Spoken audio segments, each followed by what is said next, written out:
Hello and welcome to the Accessibility in Gaming podcast, the podcast about the accessibility, successes, and setbacks of all things gaming. I'm your host, Shelby Farley, also known as the Blind Gamer. In today's episode, I will be talking about the video game Fuser. Fuser is a video game where you play as a DJ, working your way through various sets and stages. In Fuser, there are various different modes, from campaign mode to freestyle to co-op freestyle. I was very excited about Fuser. I remember when I was younger, I played a game on, I believe it was the PlayStation 2, and you actually had a physical deck that you would use to mix the songs and create your own set and mix things just how you wanted. And I absolutely loved that game. It was a blast, and if I remember correctly, it was one of my favorite games. So when I found out about Fuser as an option for the PC, I was extremely excited because I had been missing a game like that, either DJ-based or something like Guitar Hero. So I was very excited to play Fuser and see if it was as great as the DJ game that I played when I was a lot younger. Unfortunately, there are a lot of major accessibility issues with the game. In order to play the game, you basically are given a deck where you can place up to 4 discs of various types. You look through the tracks that you have and choose what aspect of that track that you would like to place on your deck. Could be anything from drums and samplers, which is either a blue or purple disc. I'm not entirely sure. That is something I will get into later. Or you can place guitars, synths, and samplers, which is a green disc. Synths, guitars, and horns are a yellow disc. And vocals, synths, and samplers are the red disc. Some of them overlap. They just have different aspects, such as guitars are in a few of these, and same with samplers. It's just different aspects of those, depending on what color disc you choose. Once you choose the disc, you drop them onto your deck. You can place them anytime you want, starting out, but as the game progresses, if you are in campaign mode, you will need to place them either on the downbeat or the upbeat, which is where the accessibility issues really take a toll. But I am getting ahead of myself. Let me go back and talk about some of the things that the game does do well accessibility-wise, because while I do have some major gripes with the accessibility of the video game Fuser, there are some things that are done well, and I want to make sure I give credit where credit is due. So as far as things that are done well with Fuser, there are some really good accessibility options that are available. One of which is that there is voiceover. When I say voiceover, for those of you who are blind or visually impaired, you may be thinking voiceover in the sense of the text-to-speech that is on Apple products. This isn't really what I am referring to. What I'm referring to by voiceover is an actual character in the game talking to you rather than you having to read dialogue that is popping up on the screen. So, for example, when you are getting ready to start your very first set, a character will come on screen and talk about the venue and kind of give you a little bit of a backstory and then set you up and get you ready for the actual tutorial. So one thing that is done really well is that they actually have voice acting for the characters in the video game, rather than making you have to read the text on the screen, which is something that I've run into in other games.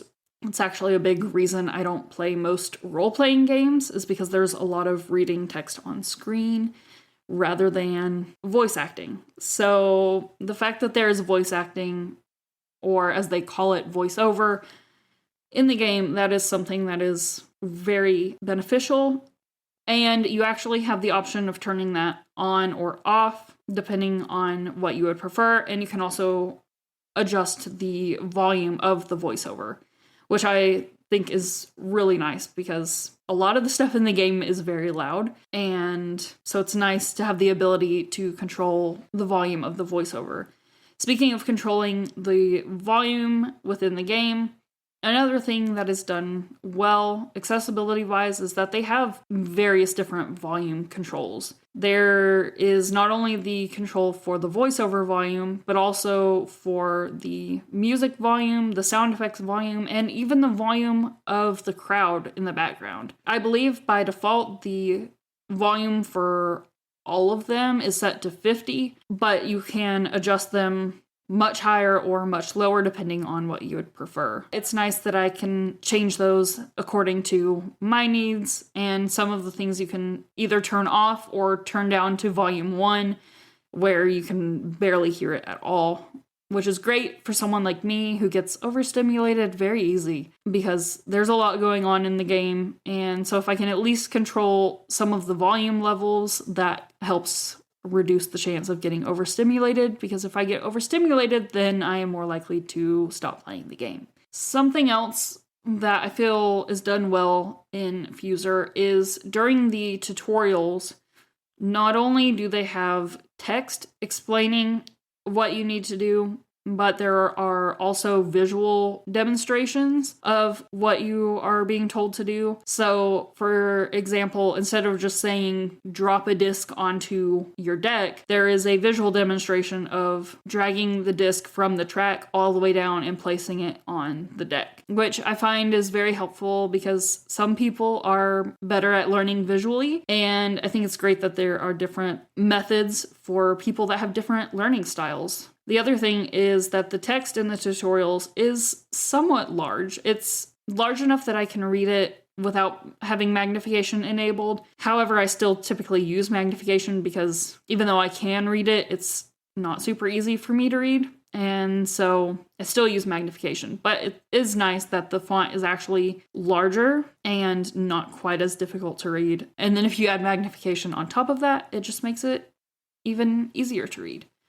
There is some voiceover during the tutorials, but I found that most of it was just useless talking and not really anything beneficial. For example, during the initial tutorial, the voiceover may say something along the lines of, let's add some bass, but then the rest of it is on-screen text and visual instructions. So it's nice that there is some voiceover during the tutorial, but that is not really something very helpful. It's just more of an added thing. But the larger text and the visuals are pretty accessible. Obviously, if you can't see at all, then that's going to be an issue because there's no text-to-speech or voiceover telling you what you need to do. But for anyone that has some vision, there's at least a little bit of accessibility built in with different methods of getting the instructions across and also having the font somewhat large. One other thing that I feel is really great about Fuser is that when you're getting ready to start a new set, you have the option of customizing your set kit. Basically, what I mean by this is you are able to change the projector visuals or the fireworks that are going off or the crowd effects, like things that they toss around or if they have glow sticks, things like that.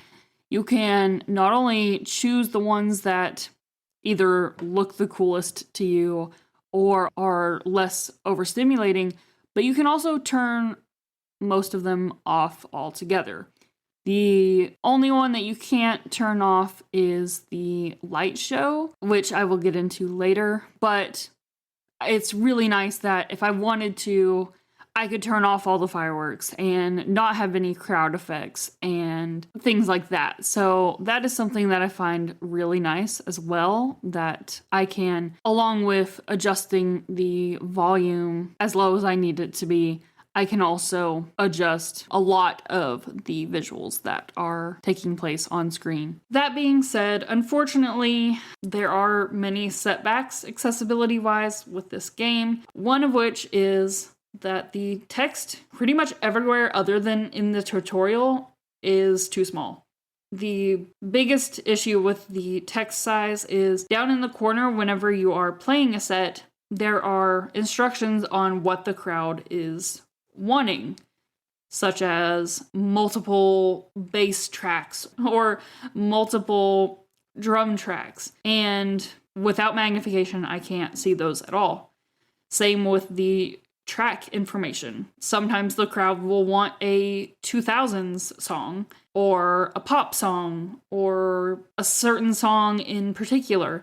And without magnification, I can't tell which of the tracks meet those requirements. So pretty much the entire time I play this game, I have magnification cranked way up. And when I say magnification, this is not in-game magnification. This is using the default Windows magnifier that I use basically with every video game that I play, because every game that I play has some kind of accessibility issue that requires magnification. So those are the big issues when it comes to font size, is reading crowd requests and also reading track information, which are very important parts of playing the game successfully. One way to go about fixing this issue is to make the text larger. This will make it easier to read what's on the screen without magnification, or at least with less magnification for those of us who have some vision. Another option is text-to-speech, which I recommend basically in every episode of this podcast where I'm talking about a video game, where whatever is written out on screen is also said out loud. This could either be through traditional text-to-speech, like I am typically referring to, where it's a artificial voice, not an actual person, reading off what's on screen, or since the game already has voiceover or voice acting built in, then this would be an even better option, is to just have whoever's doing the voice acting say out loud what is being written on screen, whether it's a crowd request, or if you mouse over a track, then it could read the information for that specific track out loud to you. That would be a little bit harder because it would contribute to the overstimulation issue if you're mousing through or tabbing through the tracks and you're not only hearing the music itself, but also hearing someone reading off all of the track information, like the name, the year it was written, the genre, things like that. So it wouldn't be as ideal in that situation, but at the very least, making the font larger would be so nice. It would at least help with the issues that I have with being able to read the track information and whatnot, and make the game easier for me to play, at least in that regard. Going along with the font being too small most of the time, there are some places that the font style is also difficult to read. Some of the font has like a curly Q fancy effect, I guess you could say.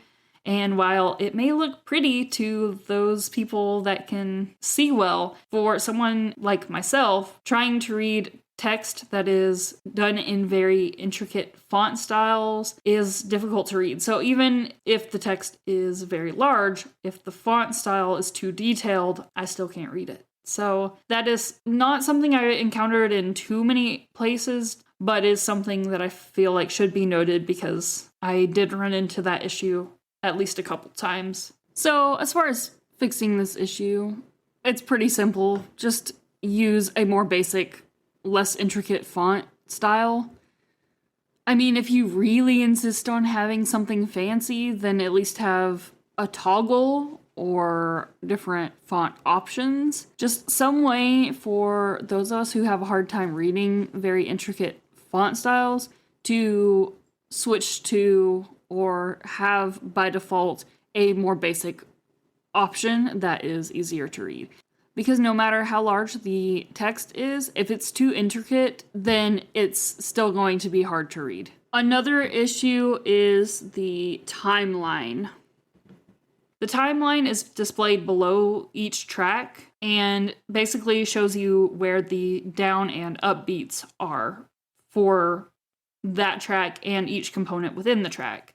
The timeline, I'm not good with measurements, but I would say the timeline is maybe an inch long below each track. There is a timeline above the deck that is a lot larger in length, but just because it's longer doesn't make it easier to see. It just shows more bars, whereas the one below the track only shows 1 bar or 4 beats.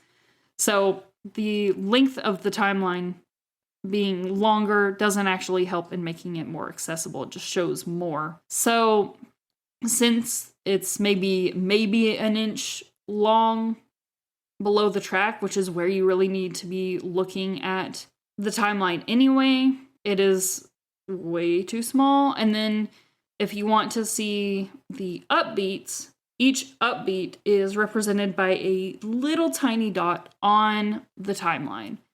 So not only is the timeline extremely small, but the marker for the upbeat is also incredibly small. Finding the upbeats for not only each track, but also each component within the track, for me was the downfall of this game accessibility-wise. Like I said, if you have music knowledge and you can pick out those details auditorily, then you might be able to get past that and work through it. That's how I was able to navigate the downbeat, but I'm not musically inclined enough to pick out the upbeat for each individual component for each track. And so that just wasn't working for me. And I think I streamed it for like a few hours when I first got it and haven't played it since. Until I re-downloaded the game today to record this episode, I haven't played this game since March. I believe it said March 9th, to be exact. So this is not a game that I will be playing simply because the timeline and the upbeat markers are just so inaccessible.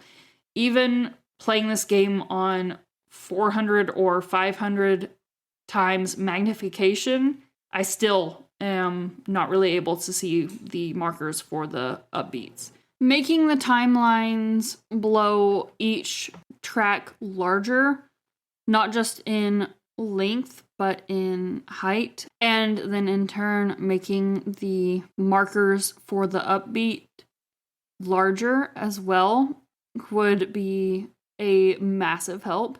This may require showing less tracks in a row. I know the way things are right now, you can see quite a few tracks in a row. That way you aren't having to switch between rows so often. But if less tracks were shown per page, then that would mean that not only could the track information be larger, but also the timeline and in turn the upbeat markers could be larger as well, because less tracks mean that each track can take up more space and the information needed to pick out the right one will be larger. Yes, that means flipping through pages more often, which can be an issue time-wise, but at least it would be playable for someone like myself, because even with magnification enabled and cranked way up right now, I still can't play the game because of this issue. The other issue is the contrast. Trying to tell the difference between the yellow and green discs or the yellow and green markers for the upbeat is nearly impossible for me. I get them mixed up all the time whenever I'm playing the game. The instructions will say drop a yellow disc or drop a green disc, and I will drop the opposite one instead. Typically, when you are first learning how to do it, there's no time limit. You can take as long as you need. So if I mess up and drop a yellow disc when they were asking for a green disc, then I can just try again and drop the correct one. When you get further into the campaign, if you drop the wrong color disc, the crowd's going to be pissed off. And if the crowd gets too upset, then you lose and have to start the set all over. So contrast is a bit of an issue. The red and either blue or purple discs I can distinguish. While I don't know for sure if it's blue or purple, I'm pretty sure it's blue, but I'm not 100% sure. While I can't tell that for sure, I can tell the difference between, say, the blue and red, or the blue and yellow, or blue and green, and same with the red. I can tell if it's, red versus yellow, red versus green, red versus blue, whatever. Those two are fine, but the yellow and the green discs are way too similar. There is a contrast slider in settings, but I turned it all the way up and noticed absolutely no difference. So it was no benefit to me. So that was another issue with the accessibility that made the game more difficult. I was still able to play it, but not as easily as if there was better contrast. There's a couple ways I could see going about fixing this. I mean, there's already a contrast slider in the game, so just making that functional, where you can adjust on a sliding scale the amount of contrast that you're getting. Another option is giving us a variety of color options and letting us pick out the 4 colors that work best for us. Because while I can't necessarily see the difference between the yellow and the green discs, someone else might have no problem with that, but not be able to see the difference between the red and the blue. So giving us different options to choose from would allow us to customize the colors to work best for us. And another final option is just having a high contrast toggle, where instead of a slider, it's just turning high contrast on or off. Something else that I noticed was a bit of an issue is, at least with my game, the settings that I had chosen were not staying during the cutscenes. Which, they're cutscenes, so they're like pre-made and whatnot, but if I have the crowd volume turned all the way down, or the music volume turned all the way down, for example, the cutscenes are very loud. Even whenever I have the volume unadjusted and just left as default, the cutscenes, when doing testing for this episode, every time it would get to the cutscenes, I found myself wanting to fumble for the volume controls on my computer or to cover my ears because it was just so loud. Even though the volume during my sets and the actual gameplay was fine for me. So while it's not a major issue for me, it's uncomfortable and jarring and too much at times, but I can manage it. However, for other people to go from having their in-game sounds turned extremely low and to be playing the game and having the volume how they want it, and then jumping into a cutscene and having everything at full blast, I could see that being a major issue for someone with sensory processing issues. And so that is a big issue that I noticed, that while it wouldn't necessarily be something that would stop me from playing the game, it is definitely something that I was like, oh, that's not a very good way to do things. Making it to where the settings are applied even during cutscenes would be fantastic, but since they are cutscenes, I'm not sure if that's something that can be done. So at the very least, it would be nice to have a setting to adjust the overall volume of cutscenes so that in those situations where we have most, if not all, of the volume turned down for when we're actually playing, we can at least have the cutscene overall volume turned down as well. That way it's not quite so jarring to go from super quiet to incredibly, uncomfortably loud all of a sudden. And the last accessibility setback that I will address today is that the main light show that goes on, you can't turn off. You can change the color and potentially find something that isn't quite so bright or overpowering, but you can't turn it off completely. So for me personally, while all of the visuals look very cool and it's fun seeing the crowd holding glow sticks or tossing different things around, and it's cool to have fireworks going off and all of that, it's also a lot of visual stimulation going on all at once. And so I tried turning all of that off and just leaving the light show on. And even having the light show as the only thing on sometimes was too much. Having the ability to disable the other things was a huge help, but the light show is a very big component of the visuals that take place. And for someone who gets overstimulated easily, like myself, not having the ability to disable that is a bit frustrating and could potentially be an issue. Just allowing us to be able to turn this visual effect off would make such a big difference, in my opinion. So those are some of the things that I feel like the game does well accessibility-wise, and some things that could be improved. Like I said, I will probably not be playing the game again, unless, who knows, maybe the game will become more accessible someday.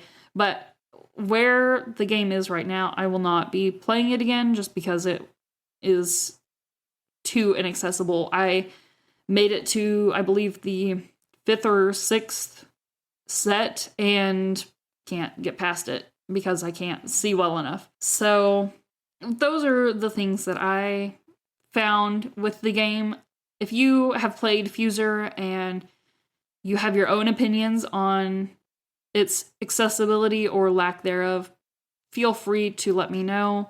I would love to know your thoughts on the game. You can tag me on social media or you can send me an email. Either way is perfectly fine. But that is going to be it for this week's episode. If you are disabled and you have a video game, tabletop game, mobile game, or gaming related accessory that you would like me to cover, or you are a game developer, or you develop or create some kind of gaming accessory and you would like me to test your game or product and review it on my podcast, feel free to message me at accessibilityandgaming@gmail.com. If you would like to follow me on social media, I am on YouTube, Twitch, Twitter, Instagram, Facebook, and Hover at The Blind Gamer, TheBlindGaymer, or you can follow my main